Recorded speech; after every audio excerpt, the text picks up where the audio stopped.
Gyandeep YouTube channel पर आप सबका स्वागत है।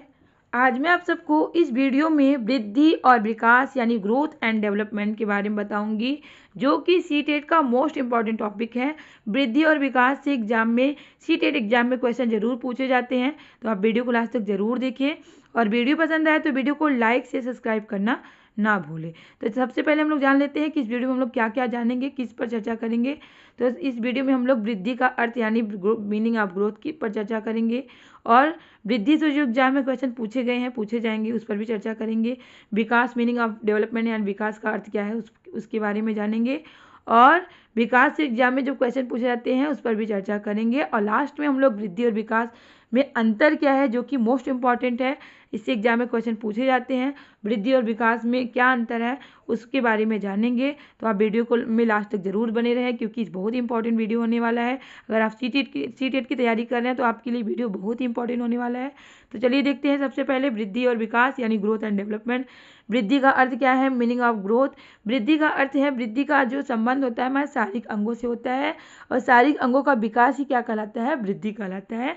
तो देख लीजिए यहाँ पे शरीर और शारीरिक अंगों के भार एवं आकार, लंबाई, वजन में होने वाली बढ़ोतरी को वृद्धि कहलाता है। हमारे शारीरिक अंगों के भार, लंबाई, वजन, आकार आदि में जो वृद्धि होती है, वह बढ़ोतरी होती है, वही क्या कहलाती है, वृद्धि कहलाती है। वृद्धि का जो सीधा संबंध होता है किससे होता है, शारीरिक अंगों से होता है और शारीरिक अंगों का विकास ही क्या कहलाता है, वृद्धि कहलाता है। शारीरिक अंगों का विकास ही वृद्धि कहलाता है। वृद्धि एक संकुचित प्रत्यय है जो केवल शारीरिक विकास से संबंधित होती है। तो सब मिला के वृद्धि का जो संबंध है केवल शारीरिक विकास से होता है। और क्वेश्चन में आपसे पूछ लिया जाएगा कि वृद्धि का संबंध किससे है, तो ऑप्शन में आपको दिया रहेगा मानसिक विकास से, शारीरिक विकास से, संज्ञानात्मक विकास से। तो आपको टिक किस में लगाना है, शारीरिक विकास में टिक लगाना है। वृद्धि क्या है, वृद्धि मात्रात्मक है, परिमाणात्मक है, यानी इसको मात्रा में, परिमाण में मापा जा सकता है। जैसे हमारे भार की लंबाई, हमारा भार कितना है, हमारी लंबाई, आकार आदि को हम लोग मात्रात्मक यानी नंबर में माप सकते हैं। और वृद्धि एक निश्चित समय तक चलने वाली प्रक्रिया है। उसके बाद वृद्धि क्या होता है, रुक जाती है। वृद्धि होना रुक जाती है। वृद्धि जो है एक निश्चित समय तक चलती है, उसके बाद क्या होती है, रुक जाती है। अब आपको पता है कि वृद्धि का संबंध किससे है, शारीरिक विकास से संबंधित है। अगर सपोज करिए कि वृद्धि का संबंध शारीरिक विकास से है, अगर वृद्धि एक निश्चित समय तक चलने वाली प्रक्रिया ना होती तो हमारे शरीर का विकास क्या होता है, बढ़ता जाता और एक कोई लिमिट नहीं होता, हमारा शरीर इस तरह से बढ़ता। इसलिए वृद्धि क्या है, एक निश्चित समय तक चलने वाली प्रक्रिया है, यानी एक निश्चित समय के बाद वृद्धि जो है वो रुक जाती है। जबकि विकास क्या है, सतत चलने वाली प्रक्रिया है, यानी वो गर्भ से लेके कब्र तक चलने वाली प्रक्रिया है। वृद्धि जो है वो केवल एक निश्चित समय तक चलने वाली प्रक्रिया है, लेकिन विकास जो है वो सतत चलने वाली प्रक्रिया है।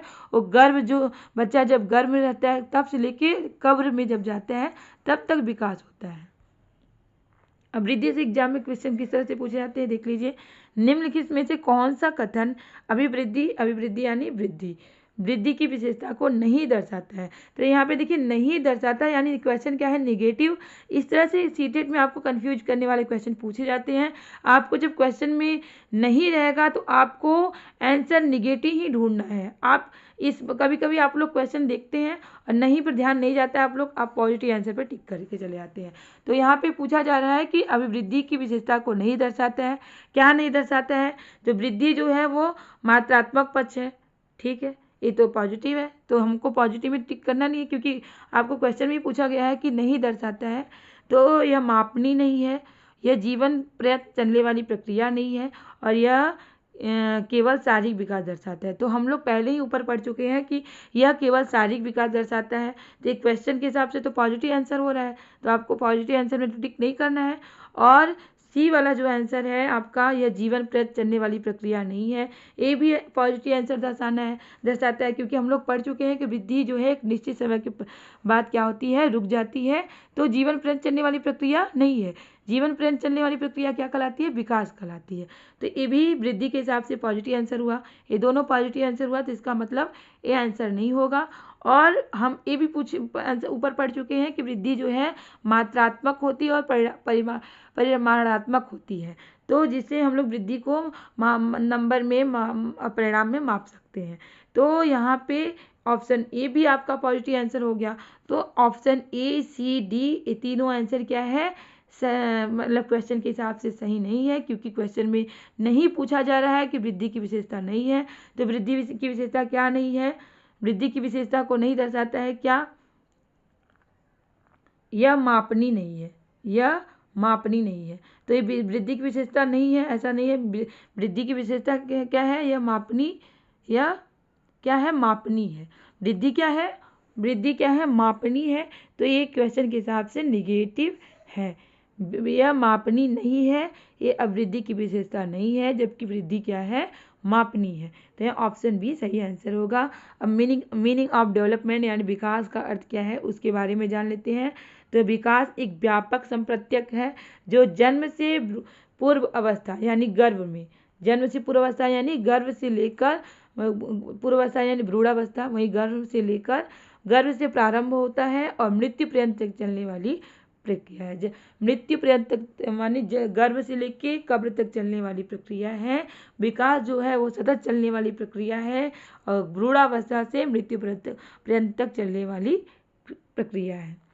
और विकास में शारीरिक पक्ष के साथ साथ मानसिक, सामाजिक, विकास में शारीरिक पक्ष के साथ साथ मानसिक, सामाजिक, संवेगात्मक और संज्ञानात्मक नैतिक पक्षों से संबंधित होता है। देखिए हम लोग वृद्धि के बारे में क्या पढ़े हैं, वृद्धि का संबंध जो होता है शारीरिक पक्ष से होता है, लेकिन विकास का जो संबंध होता है शारीरिक पक्ष के साथ, शारीरिक पक्ष तो होता ही है, साथ ही साथ मानसिक, सामाजिक, संवेगात्मक और संज्ञानात्मक नैतिक पक्षों से होता है। तो शारीरिक पक्षों के अलावा इन सब पक्षों से भी किसका, विकास का संबंध होता है।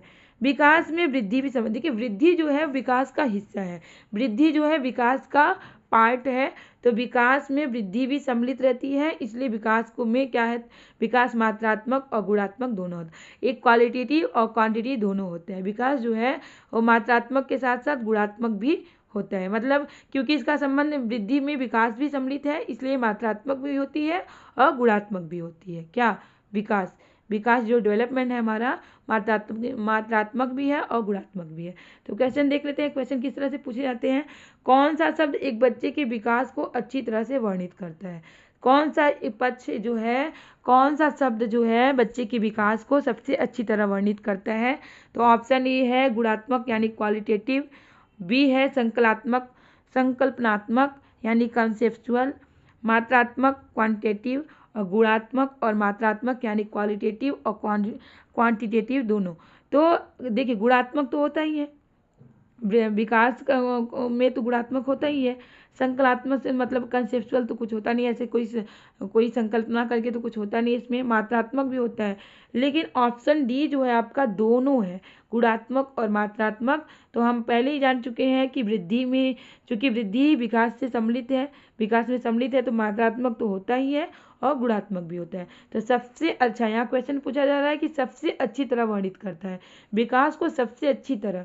तो सबसे अच्छी तरह मतलब जो सबसे अच्छा ऑप्शन है उसी को आपको सिलेक्ट करना है। तो यहाँ पे क्या, कौन सा आंसर होगा, गुणात्मक और मात्रात्मक। क्वेश्चन है मानव विकास को क्षेत्रों में विभाजित किया जा सकता है जो है। तो मानव विकास को किन क्षेत्रों में विभाजित किया जा सकता है। तो ऑप्शन ए है संवेगात्मक, संज्ञानात्मक, आध्यात्मिक, सामाजिक, मनोवैज्ञानिक। तो यहाँ संवेगात्मक तो हो गया सही, संज्ञानात्मक भी हो गया, लेकिन विकास में अध्यात्म से का कोई ऐसा मतलब नहीं है और मनोविज्ञान से भी कोई मतलब नहीं। तो ऑप्शन ए सही नहीं होगा। ऑप्शन बी है मनोवैज्ञानिक। तो यहाँ मनोवैज्ञानिक, संज्ञानात्मक तो ठीक है, संवेगात्मक भी सही है, शारीरिक भी सही है, लेकिन यहाँ मनोवैज्ञानिक है जो कि सही नहीं है।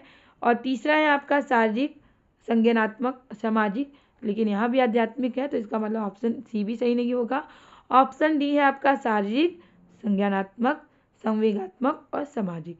तो जो विकास का संबंध है किससे किससे होता है, शारीरिक विकास के साथ साथ संज्ञानात्मक, संवेगात्मक और सामाजिक विकास से भी संबंधित होती है। किसका, विकास का जो पक्ष होता है इनसे संबंधित होता है, इन क्षेत्रों से संबंधित होता है। तो ऑप्शन डी यहाँ पे सही आंसर होगा। क्वेश्चन है निम्नलिखित में से कौन सा कथन विकास की विशेषता नहीं दर्शाता है। अब देखिए यहाँ भी क्वेश्चन पूछा रहा है यार विकास की विशेषता को नहीं दर्शाता है, यानी निगेटिव क्वेश्चन है, तो आपको आंसर भी निगेटिव ढूंढना है। तो यहाँ पे निगेटिव आंसर क्या है, यहाँ है यह मात्रात्मक पक्ष है। तो विकास को हम लोग ऊपर ही पढ़ चुके हैं, क्योंकि वृद्धि विकास में वृद्धि भी सम्मिलित है, तो ये मात्रात्मक पक्ष है। तो ये तो पॉजिटिव आंसर हो गया, ये तो होगा नहीं। दूसरा है यह मापनी नहीं है, मापनी तो है, हम लोग ऊपर पढ़े हैं कि यह मापनी है। यह जीवन पर्यंत चलने वाली प्रक्रिया है, तो यह भी सही है, क्योंकि हम लोग पढ़ चुके हैं कि वृद्धि जो है एक निश्चित समय के बाद रुक जाती है, लेकिन विकास जो है जीवन पर्यंत चलने वाली प्रक्रिया है, यानी लाइफ लॉन्ग प्रोसेस है।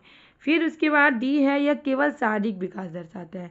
तो यहाँ क्वेश्चन आपका पूछा जा रहा है कि विकास की विशेषता नहीं दर्शाता है, तो विकास की विशेषता यही ऑप्शन डी नहीं दर्शाता है कि यह केवल शारीरिक विकास को दर्शाता है। हम लोग ऊपर पढ़ चुके हैं कि यह शारीरिक विकास के साथ मानसिक, संवेगात्मक और सामाजिक ये सारी विकास को दर्शाता है।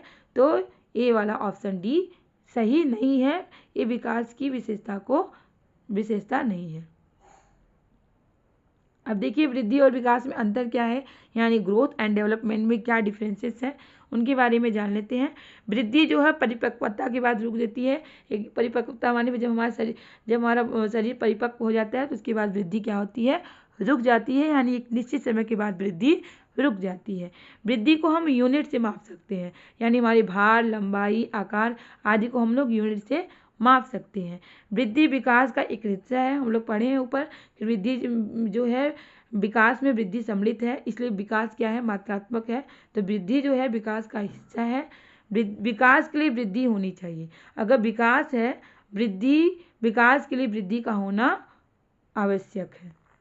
वृद्धि जो है मात्रात्मक परिवर्तन है। वृद्धि में जो होता है मात्रात्मक परिवर्तन होता है,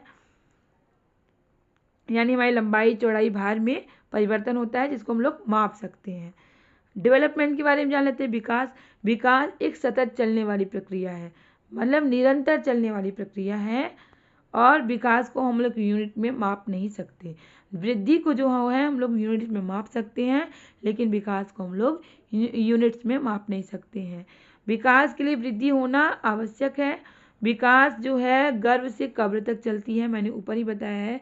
वृद्धि जो है एक निश्चित समय तक चलती है और रुक जाती है, लेकिन विकास जो है बच्चा जब गर्भ में रहता है तब से लेकर जब वो कब्र तक जाता है तब तक उसका विकास होता है, यानी मृत्यु पर्यंत तक चलने वाली प्रक्रिया है क्या, विकास मात्रात्मक और गुणात्मक दोनों परिवर्तन है, यानी विकास क्वांटिटेटिव और क्वालिटेटिव दोनों परिवर्तन है।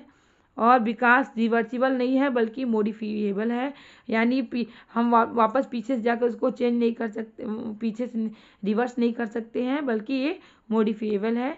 और सातवां है आपका विकास ऑर्डरली और सिक्वेंशियल है, यानी विकास जो है एक निश्चित क्रम में होता है, मतलब अचानक से विकास नहीं हो जाता है, एक ऑर्डर में होता है। तो ये रहा वृद्धि और विकास। तो उम्मीद है कि आपको वीडियो ज़रूर पसंद आया होगा, और वीडियो पसंद आया तो वीडियो को लाइक से सब्सक्राइब करना ना भूलें, क्योंकि आपका लाइक से सब्सक्राइब करना ही हमें मोटिवेट करता है इस तरह के क्वेश्चन, इस तरह के टॉपिक लाने के लिए, जिससे आपकी अच्छी तैयारी हो सके। इसी तरह के क्वेश्चन, इसी तरह के टॉपिक की तैयारी करने के लिए हमारे चैनल से जुड़े रहें। तब तक के लिए मिलते हैं नेक्स्ट क्लास में। बाय।